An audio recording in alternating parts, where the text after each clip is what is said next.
The doctrine of qualified immunity applies to both of the federal claims. So he's some big bad guy, police officers. Why can't you guys just resolve this? I mean, it seems like you're spending a lot of money fighting this when you're not fighting for some grand principle here. So this court takes Are you plaintiff's aware of version. any other case where at the scene of an emergency, a police officer arrested someone who's attending to someone medically?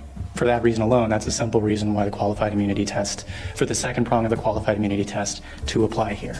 Or it could be that it's just such an outrageous thing to do that nobody's ever done it. Of 2014, volunteer firefighter Jacob Gregoire responded to an accident on the interstate. As an engineer, his duties consisted of pumping water to fires, maintaining equipment on board the engine, and overall safety of the crew while responding to an incident. Okay, I don't have time for a cell phone. This is ridiculous. CHP is arresting Engineer Gregoire for where he spotted the fire engine.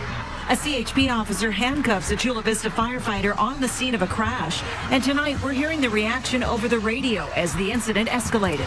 CHP will not give us information about who this officer is or if he's been reprimanded for cuffing a firefighter during a rollover accident in Chula Vista last night on the 805 near Telegraph Canyon Road and East Orange Avenue. Gregoire positioned the engine to block oncoming traffic, creating a pocket to protect emergency personnel and the victims on scene. But when a CHP officer arrived late, he immediately began instructing firefighters to move their apparatus to get the highway open once again. Firefighters say they park at an angle to protect emergency crews, patients, and drivers. While two other fire engines left the scene, Gregoire says he refused to leave because his rig was acting as a buffer, protecting the ambulance from traffic. In the middle of patient care, Engineer Gregoire refused, citing safety concerns, which led to the officer arresting him for obstruction.